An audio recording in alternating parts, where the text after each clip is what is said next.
Hi, I'm Connie Mumo, and welcome to the Bold Business Diaries called I Dared to Entrepreneur.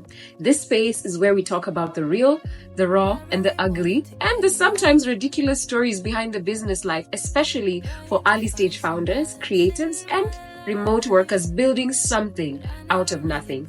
And today I want to talk about something that most of us don't say out loud, or maybe we do. Let me just get it over with. Toxic clients. Yep. The kind that make you question your very dreams, your rate card, and your sanity. Because we've all had one. I just wrapped up a series of virtual assistant workshops here at the American Spaces. That's American Corner Mtani. And our moderator asked us, what's the worst client experience you've ever had? Someone shared that their client, get this, wanted them to wake them up every morning and read affirmations over the phone to them. At first, we laughed. We all laughed, but then the conversation actually shifted. We asked this person, is this work to you, or is it manipulation? Is it crossing any of your boundaries? And the final answer we got to was, if it doesn't violate your core values or the core of who you are as a person, I guess it's okay, but only if you choose it. Let me tell you a few other stories that stayed with me. One virtual assistant talked about a client who used triangulation in communication. What that means is you're in a group chat and they're talking to you directly about something you are working on, but they're using someone else in the group to address the issue that's about you. She would also ask for her to work on Sundays, even after asking what her off days were. She would still call her to work on Sundays and Saturdays as well. So the boundaries were really being, crossed. And the same client would also show up late and cancel last minute for the photo shoots they had booked. So whose job was it to tell the makeup artist to go home, the videographer, the photographer to go home? It was hers. Can you imagine all this going on in your work, this place where you are dreaming, you're really pushing yourself about, and you're experiencing something like that, no accountability, right? And the VA had to be the one to handle everyone. It's like cleaning up the mess of the person they were working with. Here, another virtual assistant actually shared that their client agreed to a raise, but on payday, they ignore the raise that they had talked about. Why? Because he was a friend of her dad's. Like, he knew the family, so he thought that closeness and proximity gave him a pass. Whew.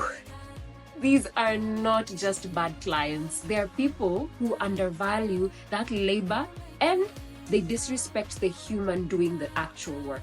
I have my own horror story and I'll share that with you. So here's the story of how we were duped out of 70,000 Kenyan shillings. This is for the dance studio business. We were working with a certain school. We were offering services as per usual because this is our third year in. And what happened is we finished our services, and then on the last day, there's usually an end of term performance, and that's part of the work we do. So there was an end of term performance, and everything was happy. We were about to close school, so we're good. But later, in a conversation on phone, when we are now reminding the school to make payment for the term, the principal actually let us know that, actually the parents were not happy with the performance. And this was sus to us because on the day of the performance, no such comment was made. And the principal was very happy with us. So we went home very excited, glad we are done with that. But they went and told us that kuna wazazi wamesema hiyo ikuwa poa. But she couldn't account exactly what wasn't good. And when we asked her to give us an audience so that we actually talk through things, mistakes can be made. So in business, you have to present yourself for the hard conversations, right? So we asked her for her audience. Let's talk about it. What went wrong?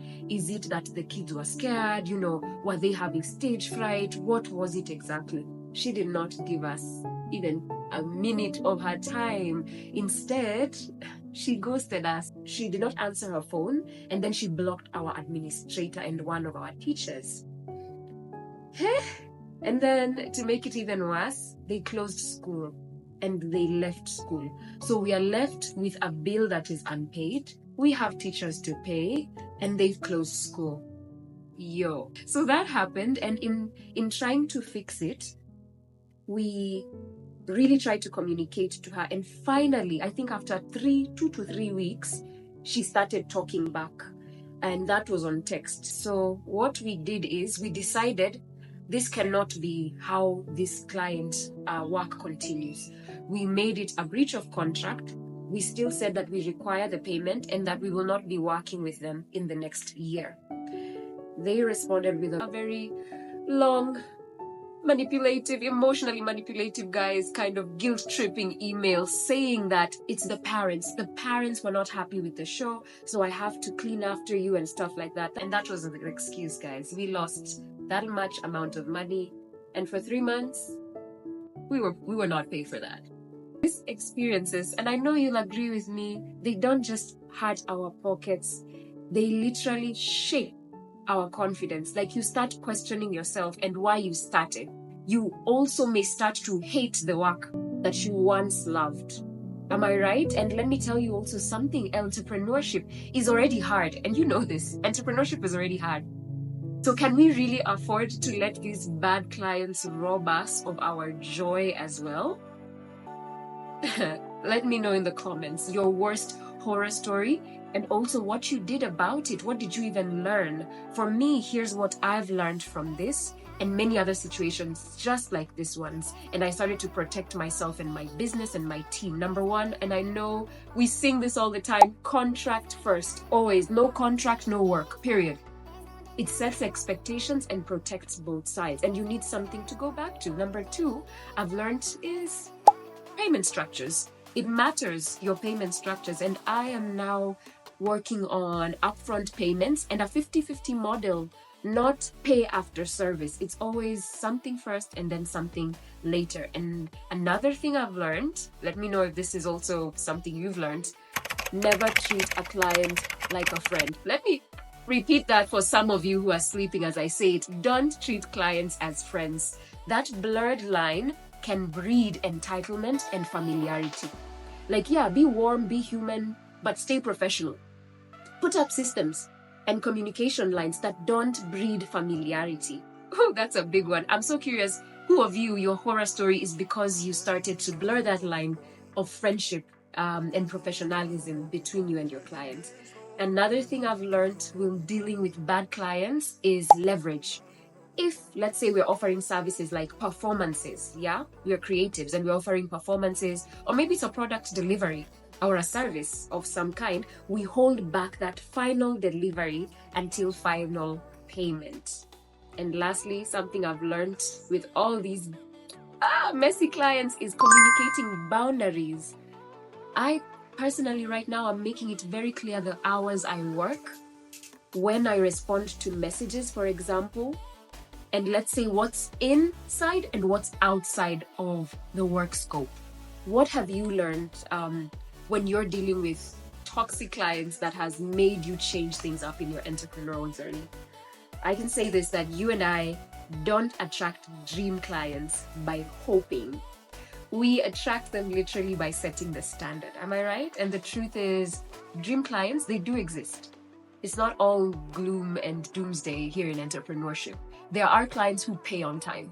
They respect your time. They collaborate. They ask. They listen. They make you want to show up and to literally do your best work.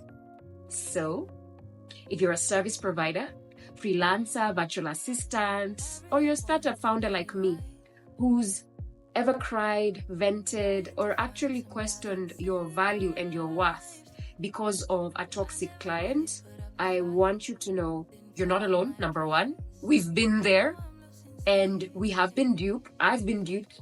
We've been manipulated. I've been manipulated, disrespected, and sometimes made to question the very thing we set out to dream about and to do, which is open a business. You can choose differently. I can choose differently. You can demand better. I can demand better. And you can design your business in a way that protects your peace and your purpose. If this resonated with you, drop a comment, share your horror story with us.